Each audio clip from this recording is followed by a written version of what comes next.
يا صباح الفل، صباح الياسمين، صباح السعادة والتفاؤل على أحلى أخوات في الدنيا، إزيكم عاملين إيه؟ يا رب تكونوا بخير. اللهم صل وسلم وبارك على سيدنا محمد وعلى آله وصحبه وسلم. ونجهز إزازة المية بتاعتنا كده وحطيت فيها شرايح ليمون، يعني عشان تطعم المية كده عشان أحبها، أو ممكن تحطي خيار، ممكن تطعمها بمية الورد اللي انت حباه حطيه في المية. اعملي ديتوكس كده حلو ليكي، يعني بصوا يعني عشان تحبي المية نكهيها، حطي النكهة اللي انت حباها. أنا طبعًا مش عارفة اليومين دول يعني إيه اللي خلّاني أروح لليمون، مع إني ما باحبش الليمون خالص، بس باكله كده باكله في مشروبات، لكن ما باحبوش أعصره في الأكل أبدًا، أبدًا. المهم الحمد لله على نعمة ربنا، وهنا زي ما أنتم شايفين قعدت كده مع سمسم شوية، كان عنده درس وقعدت بقى إيه، نرتّب لقينا اللوحة ديًّا، فقُلنا إيه نلعب بقى شوية كده ونرجّع الحروف مكانها، أشوف هو لسه فاكر ترتيب الحروف والّا لأ، والحمد لله لقيته عملها. وكان ضايع منها حرف تقريبًا الباء وبس كده. فاللوحة دي جميلة كنت جايباها له من زمان وجميلة أوي، يعني ممكن لو أنت عندك طفل صغير تجيبيه أهو منه بيشغل نفسه لمّا يعرف مكان الحروف فين، وفي نفس الوقت إيه، ما فيش حرف هيركب على التاني لازم يركب مكانه بس. فهي جميلة جدًا ومشجعة، وهي من ورا سبورة، فكانت لعبة مميزة جدًا. ألعاب الذكاء وألعاب التنمية دي بتبقى حلوة أوي للأطفال. فبصراحة هي الحاجات دي اللي بتتحط فيها الفلوس بتكون مفيدة يعني. وزي ما أنتم شايفين كده بدأ إن هو يحط كل تركيزه في البتاعة ديًّا، وسِبته بقى مع نفسه كده، تمام. عايزة أقول لكم بجد وحشتوني، وحشتوني، ربنا يخليكم ليّا ولا يحرمني منكم أبدًا. هاعمل لكم كده روتين بسيط لجانا، لإن جانا هتروح النهارده المدرسة، لكن عمرو يعني عندنا الصف الأول من يعني مثلًا الصف الأول الابتدائي، الصف الأول الإعدادي، الصف الأول الثانوي ليهم يوم، وتاني يوم الصف التاني، وتالت يوم ليهم الصف التالت، من كل الصفوف يعني. فالمهم جانا اللي كانت هتروح النهارده لوحدها، وبعدين اخواتها يعني هيبقوا تاني يوم، فكله هيبقوا نروح مع بعض يعني، فهابقى أعمل لكم روتين أول يوم المدرسة كله مع بعض بقى، أمّا يبقوا يروحوا هُم ال3 مع بعض.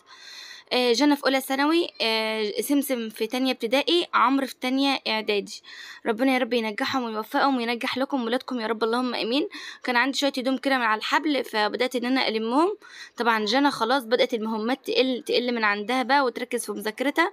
قُلت بقى إيه، طالما كده بقى أقوم إيه، أشوف شغلي وأشوف اللي ورايا وألِم الهدوم. ودخلت هنا على أوضة ولادي، طبعًا هُم يعني بُصّوا، الفترة الجاية بنات أنا مش عايزة أقاطع يعني، الفترة الجاية كل دوًّا هندهنه وهنقص السراير والحاجات دي كلّها.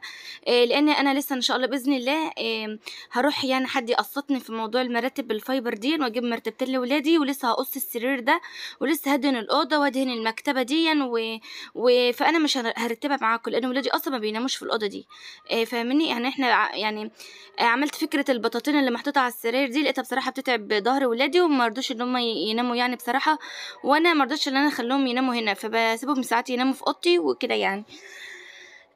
اللهم لك ألف حمد والشكر ليك يا رب. فهنا زي ما أنتم شايفين بقى إيه، كانوا ولادي جايبين ساندوتشات، أنا بصراحة ما قدرتش أطبخ خالص، لإن رجلي النهارده كانت تعبانة، وزي ما أنتم شايفين كده مش قادرة إن أنا أتنيها، فرُحت جِبت إيه، كرسي عشان أعرف أقعد عليها يعني وكده.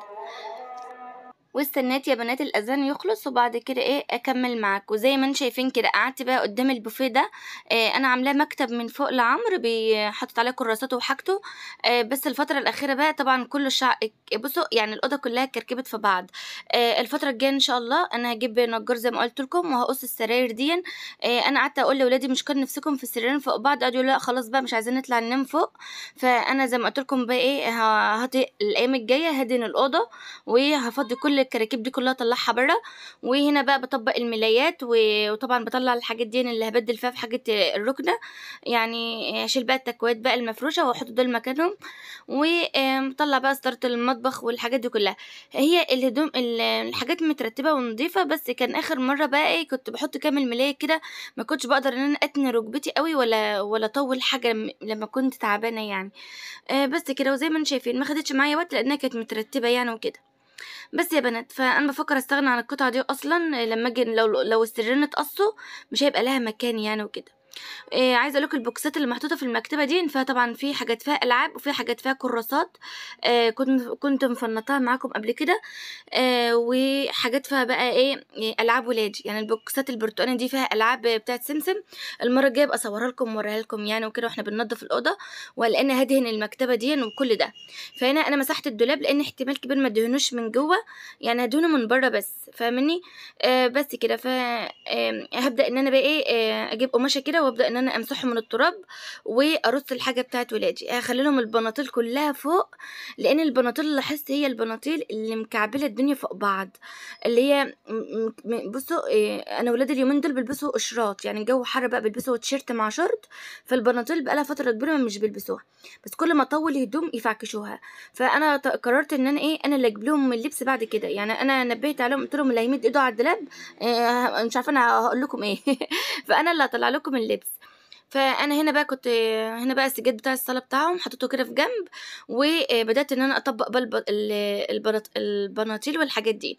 أكتر الحاجات اللي أنا باطبّقها وهاحطها في الدولاب من فوق مش هتبقى تبع ولادي، هاسيبها كده لأصحاب نصيبهم لمّا ييجوا، مش هاحطها في كيسة ولا كلام من ده، لإني أنا بصراحة لمّا باحط الحاجات في كيسة بانسى أنا حاطاها فين، فأنا هاحطهم كده في الدولاب لحد ما الجماعة اللي هادّيه لهم يعني ييجوا يعني عندي وكده، فهادّي لهم الحاجات الزيادات دي، فاهماني؟ فأنا عارفاهم يعني في اللبس في جنب معيّن. وخلاص يا بنات، لإني أنا ولادي الحمد لله يعني بياخدوا من ورا بعض، يعني أنا سمسم بيلبس من هدوم عمرو اللي بيصغر عليه، لكن عمرو لمّا باجي أشتري باشتري لعمرو بس. لإن أكتر البناطيل الجينز هنا لقيتها ده خلاص سَنة والّا حاجة والاقيها قد سمسم يعني وكده، والهدوم بتاعة سمسم صُغرت عليه باضبّط الأمور يعني يا بنات، لإن أنا ما باحبش والله الكركبة، أنا باحب لكل طفل يبقى عنده غيّارين 3، يعني 3 خروج مثلًا، كام قطعة كده في البيت وخلاص، أنا ما باحبش الكركبة الكتير. والحمد لله على كل حال. غير بقى هنا بقى رميت شوية حاجات بقى، رميتهم بقى حاجات بقى إيه اللي فيها قطعة اللي فيها بتاع، فأنا مش هادّيها لحد فهتترمي. تمام. وخلاص كده يا بنات، فأنا عرفت دلوقتي أنا ولادي ناقصهم إيه، اللي ناقصهم داخلي واللي ناقصهم تيشيرتات واللي ناقصه بناطيل، فأنا دلوقتي حطيت في دماغي كل واحد ناقصه إيه. بُصّوا يا بنات، أنا ما اشتريتش أولًا هدوم لولادي تمام، ما اشتريتلهمش هدوم المدارس خالص، الظروف ما تسمحش أولًا، وفي نفس الوقت أنا احتمال الفترة الجاية ديًّا أول بس ما يدخلوا المدرسة أول كام يوم، هاشوف لهم كل واحد ناقصه إيه وأروح أجيب لهم، فاهمين قصدي؟ لكن أنا في الوقت الحالي لأ، اللي هو لإن أنا لسه بصراحة مطلوب منّي شهرين عليّا من الدروس. طبعًا هنا أنا قعدت مع نفسي كانوا التويليت مشغول، وطبعًا أنا قُلت لهم يعني إيه، يعني عايزين شقة كده ب2 تويليت فبصراحة يعني كل ما الولاد بيكبروا كل ما خلاص بقى ما عادش الحاجة بتكفّينا، مش عارفة أنا قُلت لجوزي بُص لمّا نيجي نجيب شقة هات لنا شقة يكون فيها 2 حمام عشان اللي عايز ياخد دُش براحته يقعد براحته، واللي يقعد براحته يقعد براحته. المهم يا بنات، هنا بقى إيه زي ما أنتم شايفين كده، فأنا بجد كان ناقصني يعني في حاجات كتير أمور كتير أنا مضغوطة فيها، فمش هينفع إن أنا أجيب لهم حاجات، وأنا الحمد لله والشكر ليك يا رب عمرو عنده تيشيرتين بتوع مدرسة. أنتم عارفين إن أنا كنت جايبة لهم لمّا كانوا السنة اللي فاتت كانوا في دمياط الجديدة، كان لبسهم زيتي ونبيتي. لمّا جيت هنا طبعًا أنا كنت عاملة حسابي إن أنا ما عدتش جاية البلد هنا خالص، فطبعًا أصبح تاني بعد ما أنا كان عندي تيشيرتات لونها بيج في بني، كنت طلعتها لأصحاب نصيبها بقى على أساس إن أنا ما عدتش راجعة البلد هنا، فأصبح دلوقتي إن سمسم هيحتاج البيج في البني. فلقيت أختي الله يصلح حالها جابت لي سمسم تيشيرت هتشوفوه دلوقتي، وهي بتشتري لبنتها اشترت لسمسم واحد، وكان عندي تيشيرتين اللبني بتوع ولادها برضه خدتهم لعمرو، فنفعتني بصراحة. هنا زي ما أنتم شايفين كانت تاني جعانة بقى، رُحت سلقت لي 2 بيض وقعدت آكل، لإن أنا ما طبختش لولادي، ولادي جابوا ساندوتشات كده بطاطس وأكلوا وخلاص، لإن ما كنتش قادرة أدوس على رجلي أوي، مع إني دهنتها مرّة وخدت حقنة وبرضه ما ارتحتش. أنا يوم رجلي تكون حلوة وتشد عليَّ و ويومين كده يعني سبحان الله، الحمد لله على كل حال. هنا بقى طوّت لهم البناطيل فوق، والحاجات اللي قُلت لكم عليها في جنب دي هتطلع لأصحاب نصيبها، بس خليتها في الدولاب برضه. بس كده هنا بقى الدولاب زي ما قُلت لكم أنا هادهنه من برّه، بس أنا هاجي أدهن اليومين الجايين إن شاء الله بإذن الله. بُصّوا يا بنات، ده التيشيرت اللي أختي جابته لي الله يصلح حالها يا رب. وطبعًا عندي البنطلون ده، سمسم عنده بنطلون بُني بتاع عمرو بس كبير عليه، لسه هاوديه ولادي رموا الكرة في وشي كانوا بيلعبوا جنبي. دي لسه هاكويه. وعندنا الصبيان بتروح بأي حاجة، يعني أنا بصراحة سمسم عنده بناطيل كتير أسود وبني وكل الألوان يعني الحمد لله. بس أنا كنت باطلّع لهم غيار إن أنا أكويها يعني. وهنا التيشيرتين دول بتوع عمرو أهُمًا، والبنطلون الجينز ده كنت باقول له تلبسه، وعنده بناطيل كتير برضه. فأنا مش هاشتري لولادي إلا كوتشيات بس، يعني أنا هاجيب لهم كوتشيات بس إن شاء الله يومين كده والّا حاجة كده إن شاء الله، أمّا ربنا يسهّل الحال يروحوا بس المدرسة أول كام يوم كده، وهانزل أجيب لهم أدوات المدرسية والحاجات دي. والمطبخ كان نضيف، فجنانة راحت إيه، جابت مكونات الكيكة ديًّا وقامت رايحة عاملاها، زوّقتها بقى زي ما أنتم شايفين، حطت فول بشوكولاتة وعملت أوريو وكسّرتها عليها من فوق، يعني زي مثلًا كده جاتوه شاتوه كده، يعني فاهمين قصدي؟ هي مصوّراها على قناتها، فهتنزّله لكم في الروتين بتاعها بتاع أول يوم مدرسة. أمّا تنزّل لكم الروتين هابقى أشاركه معاكم على المنتدى. روحوا قناتها، هي قناتها يعني لو أنتِ دوستِ على قناتي هتلاقي قناة جانا تحت قناته بالضبط، اسمها جانا أحمد يعني وكده. فهنا طبعًا كنت رايحة أجيب الهدوم بتاعتها. أنا كنت باعمل تحضيرات بقى ليهم كلّهم، باشوف هدومهم كلّهم. هنا خدت الدريسات بتاعة جنة أغسلها لها، وهي مصممة إن أنا أعمل لها دريس جديد كده بصورة معيّنة. فقُلت لها: "والله يا جنى أنتِ عندِك أخوه بالضبط، هتشوفوه دلوقتي." دي طبعًا الدريس الأولاني بس عايز يتغسل لإن القميص بتاعه منّه فيه، فعايز يتزهّر. وده الدريس التاني، ودي طبعًا جيبة، ودوًا الbody بتاعها بيتلبس برضُك تحته قميص كده بيبقى شكله حلو. وأنا لسه هاغسل لها بقى، لسه هاغسلهم، بس الكاميرا هنا يا بنات معلش كانت الإضاءة وحشة. هنا الدريس اللي هي عايزة تفصّله زي ده بالضبط، هي هتشيل الزراير بتاعة الدريس ده، هتشيله، شوفوا شالته وخلّته، قالت لي: مش عايزة زراير."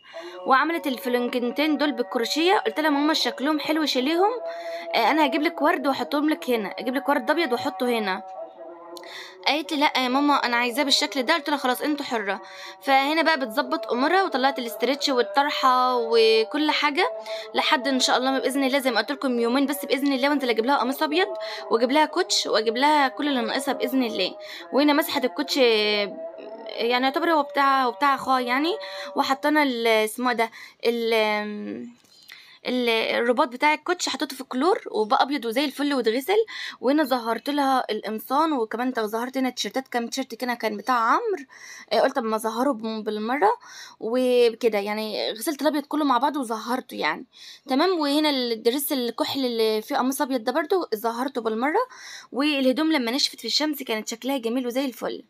فقُلت يعني غاسلة بغسلة أغسل بقى إيه الأبيض كلّه بتاع أخوها معاها، وكان زي الفل يا بنات. عايزة أقول لكم الزهرة دي بتنوّر وبتزهزه الأبيض بطريقة تحسّي إن هو جديد لَنْج والله العظيم. لبست القميص كإنه جديد، وكل حاجة الحمد لله والشكر ليك يا رب. إحنا أحسن من غيرنا والحمد لله. أنا كل سَنة باجيب لهم لبس مدرسة، وكل سَنة باجيب لهم كل اللي نِفْسهم فيه، بس لمّا يحصل في الظروف يعني حاجة، فعادي نقول الحمد لله. هنا بقى شنطة سمسم بتاعة السَنة اللي فاتت، هي ما فيهاش حاجة يعني، هتتخيط بس من المسّاكة دي، لا إمّا أشيلها خالص. وهنا بقى الشنط ديًّا ولادي هُم حابينها، بس مش حابين الBTS اللي مكتوب عليها، يعني كان جانا زمان بتحب الفرقة ديًّا، فجابت كل الشنط بتاعتها، كان كل ما تشوف شنطة تجيبها. فهنا طبعًا الشنطة دي كانت جاية لعمرو من الإمارات برضه، كانت بتاعة باين لابتوب أو حاجة. فهنا بقى باشوف لهم الشنط المناسبة ليهم.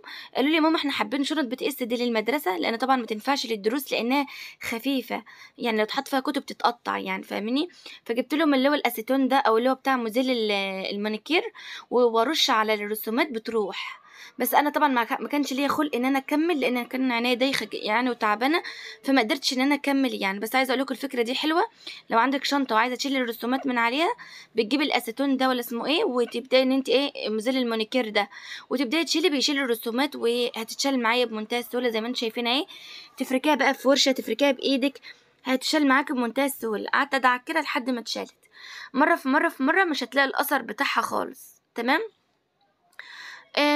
ولو حد عنده فكرة برضُك تانية يقولها برضُك، يشاركها، كلّنا بنستفيد من بعض يعني وكده. وخلاص يا بنات والحمد لله على كل حال بقى. فهنا قعدت أضبّط أموري. أنا تصويري كان وِحِش أوي في الكاميرا دي معلش، لإن أنا تليفوني بايظ وحاولت إن أنا أصلّحه بس مش نافع يعني، لحد ما بإذن الله أشتري لي تليفون جديد. وبس كده، هي راحت يعني إيه، قولي كده إيه 80%، فلسه هابقى أكمّل بقى وكده. بس أنا هاغسل لهم الشنط اللي هيلبسوها بس يروحوا بيها المدرسة الأول عشان تلحق تنشف. فغسلت شنطة عمرو وباضبّط أموري يعني وكده.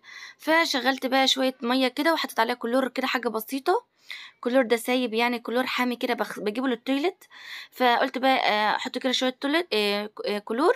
وطبعًا الليدر ده يا بنات حلو برضه، ريحته جميلة أوي الأريال ده، الواحد ب10 جنيه، لحد ما بإذن الله بقى أخرج وأجيب لي كل المنظفات اللي أنا محتاجاها، لإن بصراحة أنا ما أقدرش أعيش من غير منظفات أبدًا، أبدًا. المهم غسلت شنطة عمرو كده وسمسم، وكام شنطة هيروح فيها الدروس يعني، برضه قُلت إيه أغسلها لهم كده لحد إيه ما باقعد مع نفسي وأبقى أمسح الرسومات ديًّا، لإني أنا ما عادش وقت. تمام يا بنات، واللهم صل وسلم وبارك على سيدنا محمد وعلى آله وصحبه وسلم. والحمد لله يا بنات على كل حال، الحمد لله على كل حال. ما تضغطيش نفسِك وما تزعليش نفسِك، كل حاجة هتيجي في الوقت المعين وكل الأمور بتتحل. يعني الحمد لله إحنا ياما جبنا لولادنا، وياما شبعناهم، وياما جبنا كل حاجة. فأمّا يحصل في الأمور أمور ما تزعليش أبدًا، لإن كل حاجة هتتجاب بس في وقتها، لإن ربنا اللي يعني لو عايز ييجي لِك حاجة هيجيبها لِك على طول. فربنا مش قرايد في الوقت ده، خلاص نقول الحمد لله.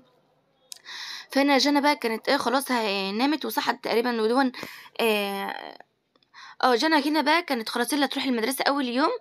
فأنا قُلت بقى إيه أبقى أهتم بالروتين بتاعهم اللي هُم ال3 مع بعض عشان أكون مشجعة أكتر. فهنا جانا خلاص كانت لبست الدرس وقُلت لها جميل عليكِ يا قلبي وحلو أوي، أوي بصراحة، ونسّقت نفسها كده وخلاص والحمد لله على كل حال. وهنا بقى إيه ضبّطت أمورها هي تبقى تشارك بقى معاكم الروتين في على قناتها يعني وكده. تمام. ولحد ما بإذن الله جانا عايزة إن أنا أفصّل لها درس جديد، فهابقى أفصّل لها يعني. فدول الحمد لله إن أنا ما استغنيتش عن الدراسات دي، لإن هي كانت عندها أصلًا، لإن زي ما أنتم عارفين إن تالتة إعدادي ما كانتش بتروح مدرسة. فلمّا كنا في دمياط الجديدة جانا ما كانتش بتروح مدرسة، فأصبح إن الهدوم دي كانت في دولابها زي ما هي. فالحمد لله إن إحنا إيه برضُك ما عرفناش نتصرّف فيها، ففضلت موجودة عندها. وزي ما أنتم شايفين كإن سبحان الله كإنه درس جديد ولا أي حاجة في الدنيا. وكانت كِوَت القميص وكِوَت الدريس وكان جميل أوي وزي الفل. إن شاء الله بس كام يوم كده إن شاء الله وهاخرج أجيب لهم كل اللي ناقصهم، بس واحدة، واحدة، واحدة، واحدة، لإن زي ما قُلت لكم الضغوط اليومين دول صعبة أوي. والحمد لله على كل حال يا بنات. وهنا زي ما أنتم شايفين ربنا يوفقهم يا رب ويسعد قلوبهم وينوّر حياتهم. وطبعًا الشمس بقى طلعت وشوفوا الهدوم اللي إحنا كنا غاسلينها. جانا خدت القميص لبسته، وطبعًا بقية الهدوم كانت متزهّرة وزي الفل إزاي. عايزة أقول لكم اللي كان بيقول لي: "يا منى بيتِك على الشارع." زي ما أنتم شايفين كده حبيت آخد لكم لقطة. واللي كان بيقول لي: "يا منى إيه اللي أنتِ حاطاه على الستارة ديًّا صوريها لنا، دي ألموتال والّا إيه؟" لأ دي يا بنات ستارة، ماسورة ستارة، أنا اللي حاطاها كده عشان الستارة ما تبقاش مرمية على الهدوم، تبقى في فرق بينها وبينها. وده الطريق بتاعنا زي ما أنتم شايفين أهو. وأشوفكم على خير فيديو جديد في أول يوم مدرسة.